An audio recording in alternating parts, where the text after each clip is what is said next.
Southwestern Family of Companies welcomes you to the Action Catalyst. Each week, our diversely and amazingly accomplished guests share their insights and inspirations to help us ignite our own. So let's invest attention together to breathe, to reflect and refocus, and decisively defeat that voice we call Mr. Mediocrity. Then let's enjoy moving forward to make a positive difference in our world. Privileged to be your host, this is Dan Moore. What I'd love to hear you do is you're fast forwarding the tape. Oh, where did that come from? I don't know, but I saw you in one of your clips. Oh, the video. Oh, yeah. And we're recording this now, aren't we? It's crazy. I first used that publicly in 1995, and it was ridiculous. And I've been using it ever since. It has ruined my singing voice, but it would be very effective with kids. I talk about how I'm watching a video with my family and say, oh, there's a lesson there. So I press rewind,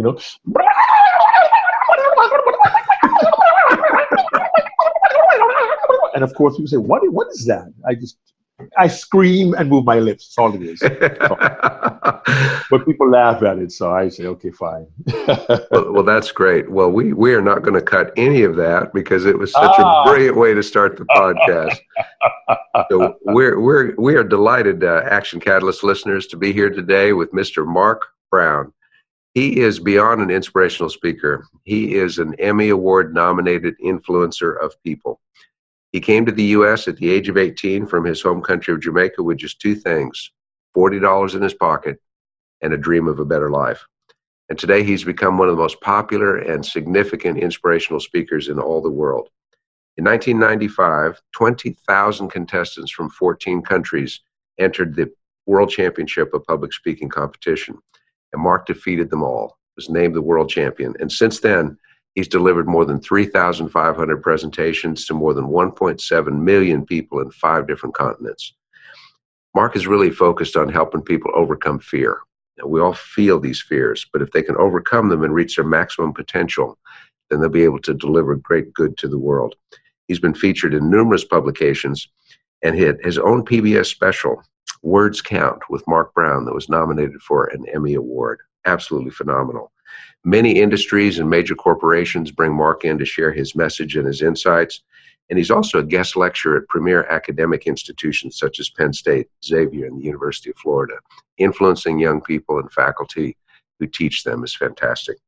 He lives in Lazella, Georgia with Andrea, his wife of more than 35 years. What up with that? Well done. Thank you. I appreciate that. And they have 3 adult and diversely talented children. So, Mark Brown, welcome to the Action Catalyst.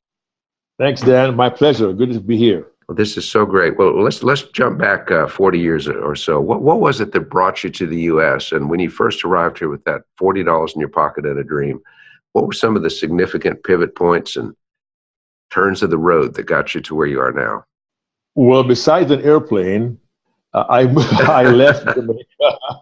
My father, at 47, one of the most gutsy men I ever knew, he was my hero. At 47, chose to start a brand new life in America, a chance for us to do better. And he had a wife, 3 teenage kids, and he sent me to New York to live with his sister, my aunt, who took me in, thankfully. But he believed that even though he could only afford to give me $40 at the time, that I would make it. So when you say challenges, you come to a new country, you know only a few people. One of the first challenges, of course, is to fit in, is to assimilate. At the time, I had a very heavy Jamaican accent, which I can still turn on in a moment.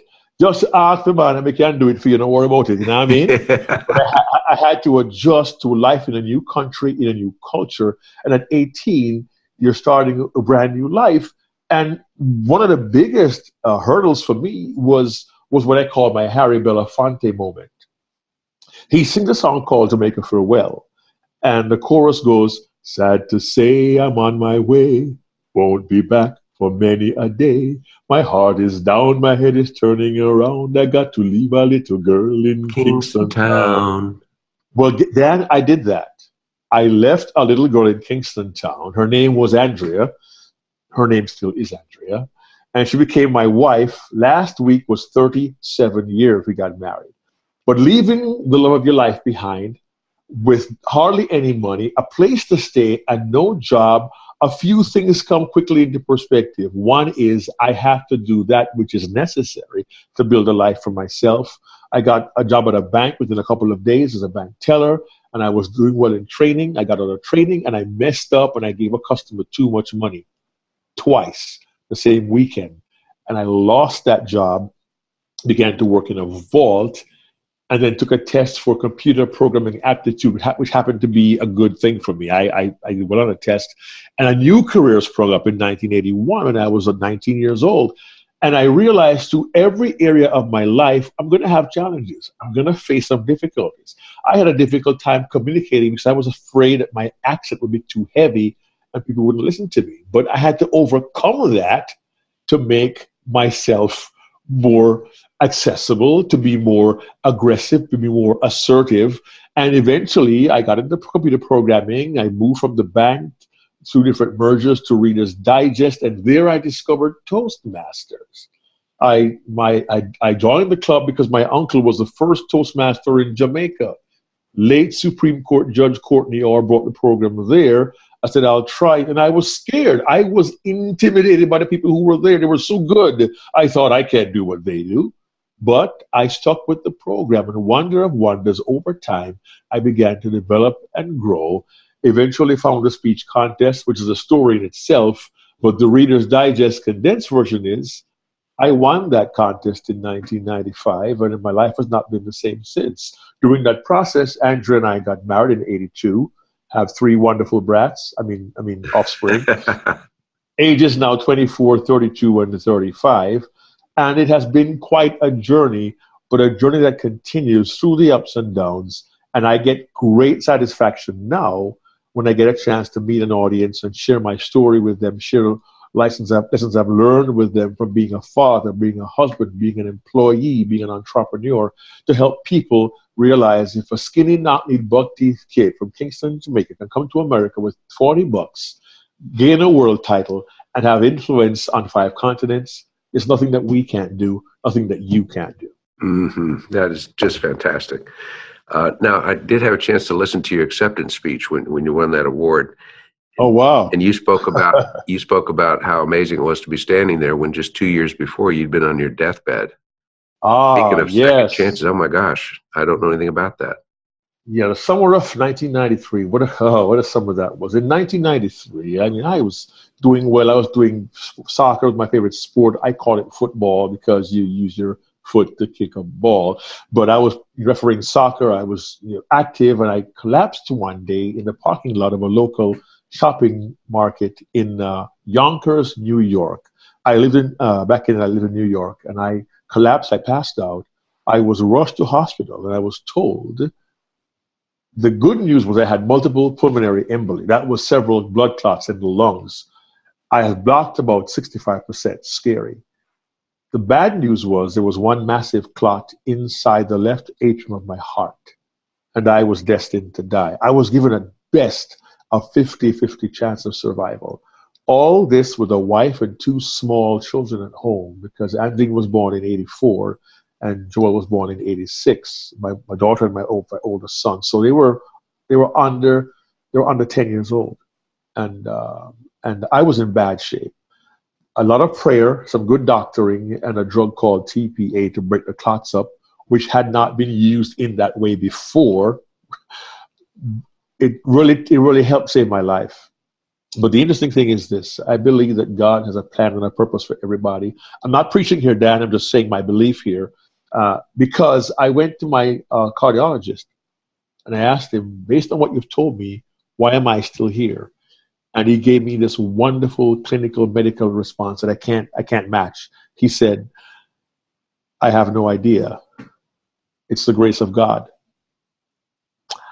I said, okay, that must mean something. And I felt from that moment on, I really made a decision, Dan, to devote myself to being the best human being I could be.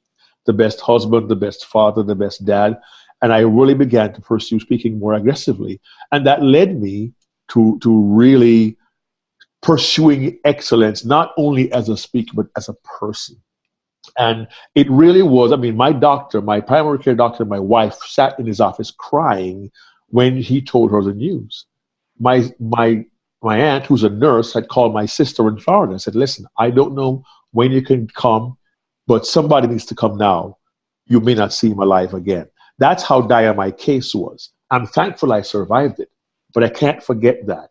I can't forget that I've been given a second chance at life, and I must live that life to the fullest and do what I can for my wife, my kids, the God I serve, and the people around me, because I consider myself a servant of others in whatever way I can. And that's why I've been out there on the road giving talks to young people, to kids, to high schoolers, to colleges, to businesses, to entrepreneurs, to companies. And that's why I feel so happy to be aligned with Southwestern, and they give me a chance to do this more frequently. I believe my purpose is to really help other people with the chances that I've been given in my life. That is just fantastic, Mark. As you know, our whole corporate mission is to help people achieve their dreams and goals in life, and to That's correct. To empower them and enable them to move forward and help others as well. So delighted to be on the same team with you, partner. Well, my pleasure, and happy to be alive to do it. You know, and there's one thing, this may sound kind of corny or goofy, but I mentioned Dr. Anthony Mercando, who's a cardiologist out of New York State. I think he's retired now. I think he is. But that was June 23rd of 1993 when I got my second chance. And every year, on or about June 23rd, I either visit Dr. Mercando or call Dr. Mercando on the phone. And the last time we met face-to-face was 2 years ago. But it's been 25 years. And I know in 2 months, should I still have life, around about June 23rd, around this time, in 2 months, I will either email or call Dr. Mercando and say, thank you.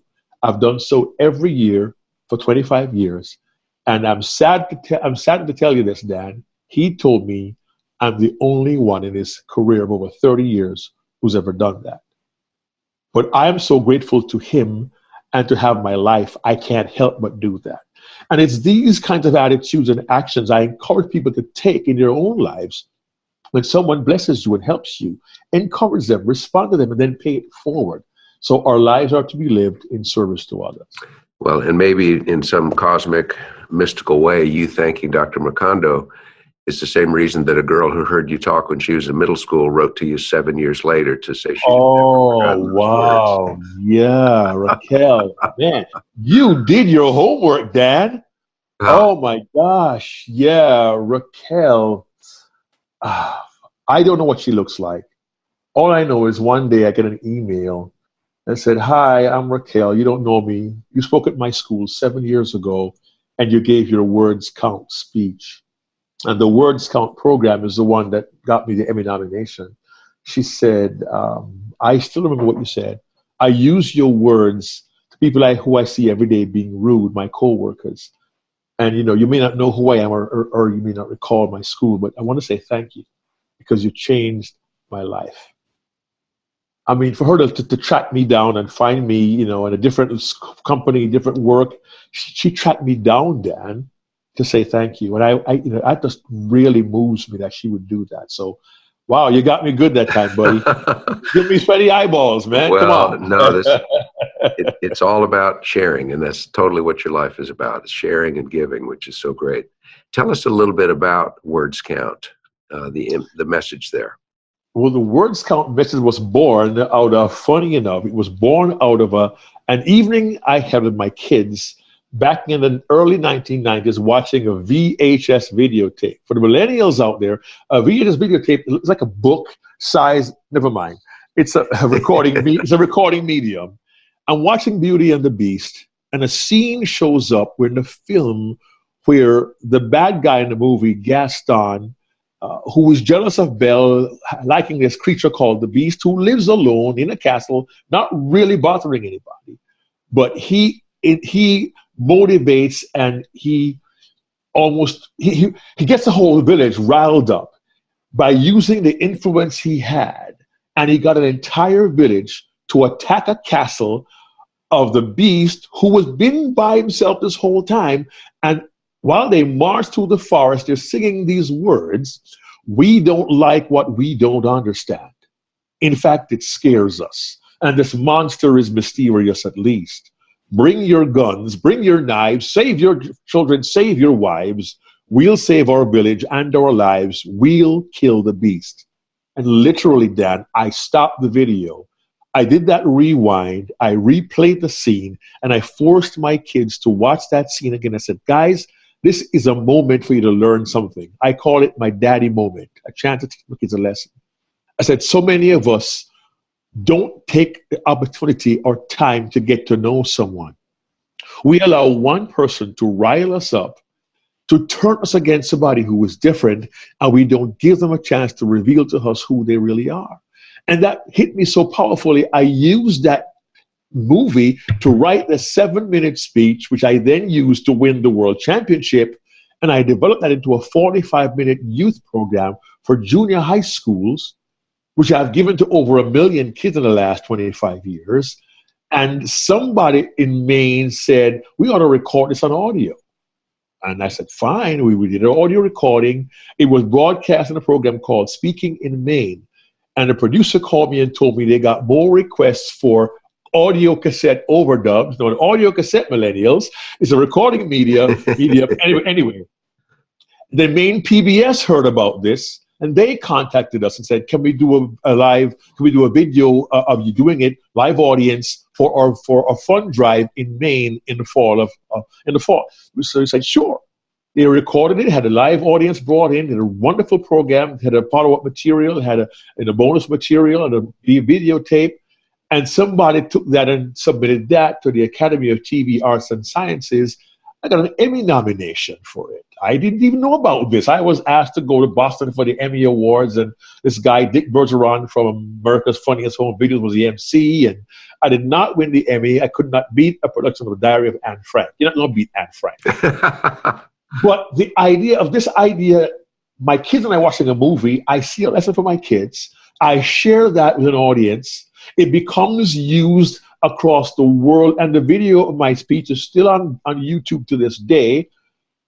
And people still talk about the movie and the video and the message. And I talked about intolerance, indifference, and ignorance. And I found out it's a global, universal, timeless message. We are intolerant. We become indifferent. We become ignorant, and we don't realize if we just simply take time to get to know each other and build better relationships, the pipe dream of a better world can become that much more close to reality. And I never saw that coming when I first did this back in 1994. Who knew? Yeah. 25 years later. Well, the world totally needs that message more now than ever before. And sadly, that's true, Dan. Sadly, that's true. Yeah. So key. Along the way, as you built your speaking career, your reputation, surely you've hit some brick walls. Things that beyond the health scare that was so frightening and vital. Things that just derailed you, that knocked you for a loop, that you weren't expecting. What have you learned about dealing with these? Go around the corner and suddenly, bam, your face is flat against the brick wall. I love what Alan Saunders wrote in Reader's Digest back in the 1940s, I think. His words became popular thanks to John Lennon. He said, life is what happens to you when you're busy making other plans. And yes, the health scare certainly was one. And I had, listen, it's not a matter of if, it's a matter of when you hit a brick wall. It's how you respond to it. What options do you make available to you? How creative can you be to find ways around it? You know, I grew up in Jamaica. I'm not going to knock my third world country. But here's truth, Dan. I can remember growing up in a time where we had scheduled power outages. Okay, we had scheduled water cutoffs. There were days you knew by 5 o'clock, lights off. We all had our kerosene lamps and our candles because that was what was going to happen. And a phrase was created years ago that became very popular, which says, turn your hand, make fashion, which means literally turn your hands and make a fashion. The gist is, when faced with a situation or a circumstance, be creative and find a way to work around it. So I grew up with that philosophy in Jamaica, knowing that we'd have to deal with the obstacles in our lives. So beyond a physical health scare, I have had financial concerns. I've had job issues. I've had to leave jobs before. But what do? You find a way to work around it. And you had either go up, over, under, beneath, or through.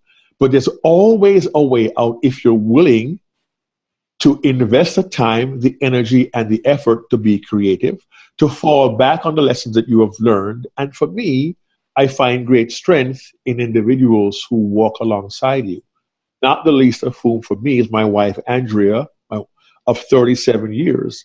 Because what people don't have to understand is we had a brick wall early in our marriage. We got married in April of 82. I was living in New York, she in Jamaica. We got married, and 2 weeks after our wedding, I came back to New York. It took her 10 months to get a visa to leave Jamaica to join me. So you're newlywed for 2 weeks and you wish your wife for 10 months. You have to work way around that. You have to be creative. And life is going to throw things at you every time you think it's safe. As the old Jaws line, just when you thought it was safe to get back in the water, right? Right. So what are some of the principles? You have to fall back on your foundation. What is important to you at the core? What kind of character were you raised with? What are your core values? You stand back on those. You'll find this also. I have no shame to admit this. There have been times I've been given help by other people, and I accept it. No time for false pride, okay? And the thing is, help has come to me from other individuals without me asking for it. And I want to believe, Dan, because I've also taken opportunity to help other people along the way. When you live a life that serves others and blesses others, when you're up against a brick wall, what goes around comes around. You know, it's a matter of being resolute. Where am I now? I got to assess. What are my options? What's the low-hanging fruit? What's the best way to get out of this predicament? What is the easiest way out first before the big plan can fall into place? What's ethical, morally right, and legal that I can do to get past this hurdle? You know, and who can I lean on? Who can I count on to help me walk through the season of my life? And life has seasons. And thankfully, I've had some very, very good ones, some painful ones. But through all of those seasons, there are those people who walked with me every step of the way. Again, not the least of whom is my wife, Andrea, 37 years and counting. God bless her. She's a saint to be with me that long. Well, I believe you're a newlywed because we have passed 41 years in our family. So. Oh, God bless. That's wonderful. Look, I told her I'm still learning. I'm still in training. Hope I get it right. Well, I think our wives deserve the persistence award. So no question. She's a darling. She's a darling. I love what you just said, that there are people that we can count on. And if we live a life of service, then in some unknown fashion, people will respond when we need the help, and it'll be there unexpectedly. But it's cosmic, it's mysterious. I think it's divine, and it works that way. I believe it. I've experienced it. I've done it, and I'm thankful for it. And I want to point out one thing again. I said it before, Dan. You know, when you're up against a wall, when you're between a rock and a hard place, that's not the time for your pride to take over. Because I believe being willing to accept help when you need it is not a sign of weakness. On the contrary, I believe it's a sign of strength. To have the moral character to know that there's no shame in asking for and receiving help when you need it. We live in a country where you look up for number one, you were told you live your American dream, you pull yourself up by your own bootstraps, and I get that. But I'd be lying to you if I told you I did this all on my own. And I believe the old song says, no man is an island, no man walks alone. And we can serve each other, we can lift each other, we can elevate each other, we can build each other, and that way the whole world becomes better. And one of those steps is to simply say, thank you. And please, when you get help, say thank you. Don't be overly falsely modest. Just say thank you, because you're going to bless somebody else and they will thank you too. That is a fantastic insight.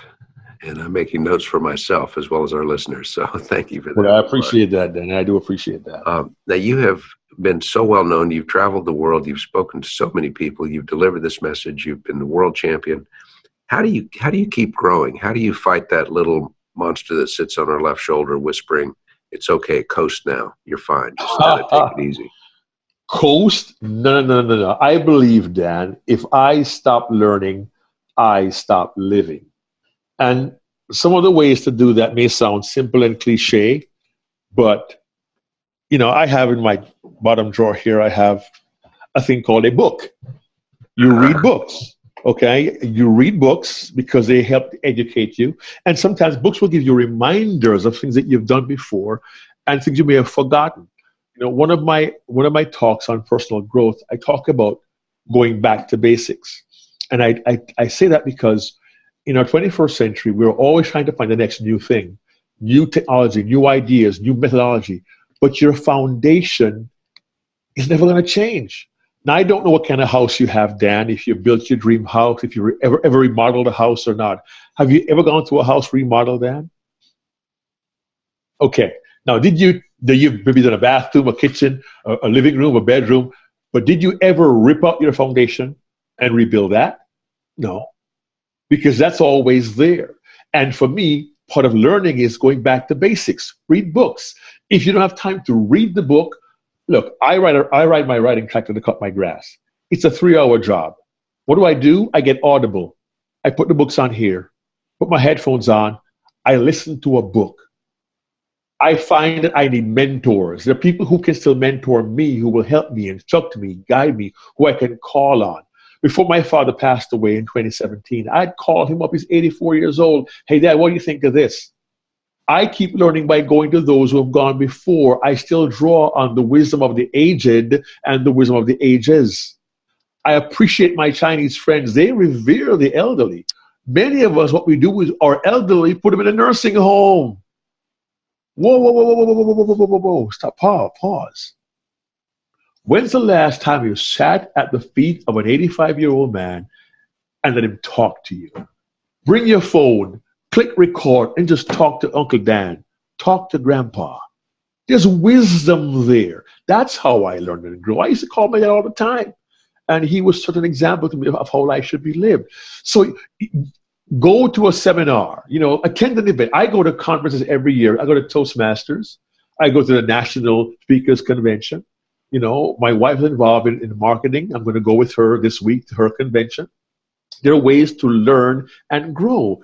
And this may sound kind of weird to you, but watch TV and look at the internet sometimes with a filter.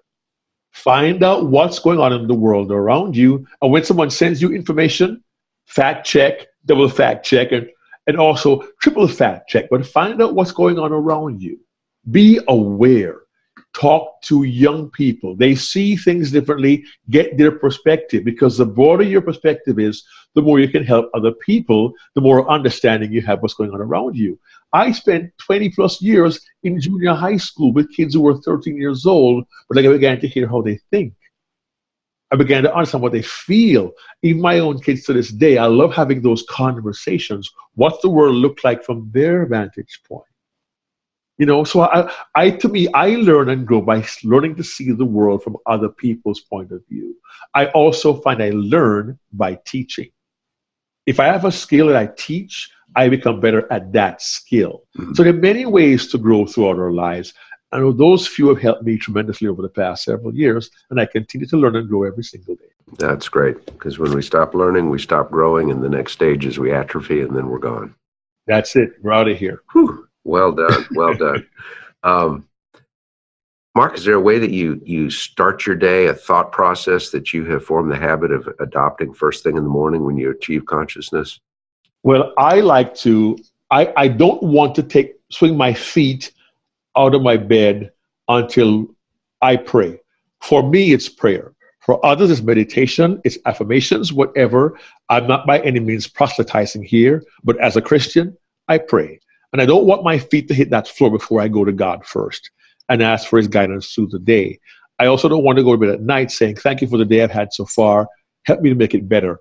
So my prayers bookend my day. And that's what I do every single day. I certainly try to do something physical, like walk, do some calisthenics, push-ups, crunches. I want to be physically active because I got to take care of the body he's given to me. That's important. But yeah, I start my days with the God I serve. Mm-hmm. I think that's fantastic. It's the source of everything. Yes. And that gratitude, that sense of gratefulness starts the day well. Oh, yes. I'm thankful. Good. Mark, I know that you've been a mentor also for so many people.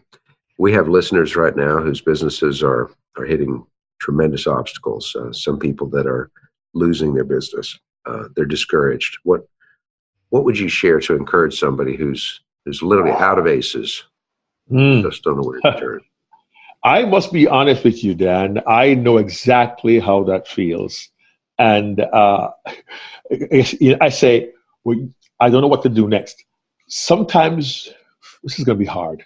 Um, Sometimes it may mean that the particular lane you are in, maybe you have gone through a season and that your lane is shifting.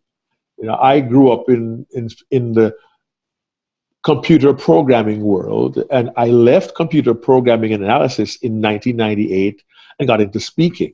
I have clients who have had 3 or 4 or 5 careers. And one thing to note is that, years ago, you noticed, Danny, would be go to school, go to college, get a job, and you work there 40 years and get a gold watch and you're done.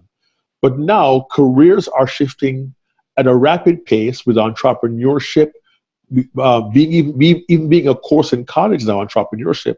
So we have to be always mindful of, is there something I can be doing in addition to this to provide an alternative income source or multiple income streams? Now, if you are at a point in your business where you have tried everything you could possibly think of, ask yourself, have I sought mentors? Have I been with those who have been where I have?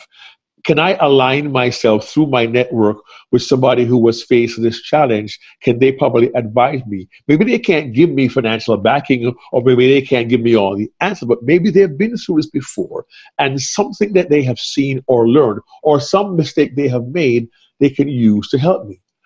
One thought I've had is, we often go to people in our industry when our industry job is not working out, or our business might not be working out. But sometimes our focus need not always be on the people in our industry. We may have a relative or somebody else in our social circle who we never thought of consulting with because they don't understand our business. But they may not need to know your business to know the concepts surrounding business. And you may have an untapped resource you never knew was there. Go into your phone book. Who have you not spoken to who might be able to guide you? Look at your network. Maybe there may be a third-party connection, not a first-party connection. And LinkedIn really has helped me tremendously to build my network that way. And maybe it might mean going back to an old idea, an old concept, an old practice that maybe you had abandoned or was laying dormant because you were trying to get ahead, but maybe old school might be good for you. Mm. I don't know. I don't know what idea it may be. I'm only giving principles here and concepts here. And the other one is, for me, has been one of collaboration. When one's an entrepreneur, you often think, okay, I'm going to build my business, I'm going to do this well, I'm going to have success. But maybe it might be a good idea to collaborate with somebody else. I recall I was working full-time, getting paid very, very well, 6-figure income, and the company I worked for made a decision to cancel, or actually to remove my position. It wasn't personal. I guess, well, for me, it was because it was my position, but they chose to go in a different direction. And I had mentioned it in passing to a friend of mine that I'm going to be doing my own thing. And he said, hey, maybe I can help you. I didn't tell him for him to help me. I didn't think, okay, I'm going to call him and he's going to give me a job. No, I didn't think of that. But he was willing to offer some support and collaboration. And we maintained that relationship for years. And we still do products together to this very day. And we often think, I've got to fix this myself. And again, our success comes from those with whom we lean on. And going through difficult times, those who really care about you, they'll show up and they'll show out. I wish I could say to you, if your business is tanking right now, close the doors and go and sell tacos. That may not be the answer. But maybe it could be a restructuring. It could be allowing somebody who was considered buying your business, allowing them to do that. It may be entering in some kind of a partnership or an agreement that you did not want to do, but it might be a good thing if you really assess it. And sometimes it boils down to the first step being seeking wise counsel. by somebody whose advice you can trust and take, even if it's not the advice you want to hear, because obstacles are going to come everyone's way. And sometimes having a business not work might be the best thing that ever happened to you. But I can't pretend to have all the answers. But I hope something there, somebody find a nugget there that can help them to move forward. Yes, more than one nugget, Mark. Thank you so much. I appreciate that. I see you taking notes I see you doing your note thing, taking things. I hope it's you got at least one valuable tidbit there for you, Dan. Pages of notes. I would show them to you. I got you. I see it. Hieroglyphics, but I can read them, so it's. I appreciate that. Well, Mark, we're going to have to end this time. It goes incredibly fast with you. Wow, yeah, 35 minutes already. Wow, it's amazing. Yeah, I look forward to the opportunity to spend more time with you and share these thoughts and continue to do what we're meant to do. Well, you know what? I appreciate the invitation to be a part of your program.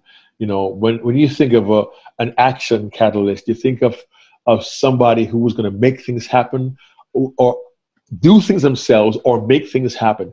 And I don't always think of myself as the one who's going to create, be catalytical in some way, be a catalyst to spark somebody else to act. But I have to admit this. I realize that each of us in some way and at some point, Dan, have the opportunity and I dare say the responsibility to inspire someone else to either start doing something, to stop doing something, or to start doing something differently that'll enhance their own experience and hopefully have an impact, a positive impact on someone else's life in some meaningful way. And, you know, you did say correctly, Southwestern Group of Companies, family of companies, we want to help people to achieve their goals in life, whatever that goal may be. And I appreciate the opportunity to be a part of what you're doing, to be a part of what Southwestern is doing through my speech coaching and through my keynote speaking and my workshop presenting. And hopefully when it's all said and done, who knows, 20, 30, 40 years from now, when I'm no longer on this side of the dirt, and somebody mentions my name, they'll say, yeah, he was a guy who inspired me. He was a guy who encouraged me. He was a guy who came to my school when I was 13 and changed the way I thought. Or he was a guy I heard on the Action Catalyst podcast who gave me an idea that turned my business around. I don't know. I hope it'll be so, Dan, but I want to thank you for the opportunity and for the privilege of serving you and your listeners today. It was truly my honor and my pleasure. And it was a joy. We'll look forward to the next time, Mark. Hey, thanks, Dan. Thank you from all of our listeners. Thank you. God bless. Thank you, too. If you enjoyed this podcast, please make sure to subscribe. To stay updated on everything that the Action Catalyst is up to, make sure to follow us on Facebook and Instagram at Action Catalyst and Twitter at Catalyst_Action. Thanks for listening.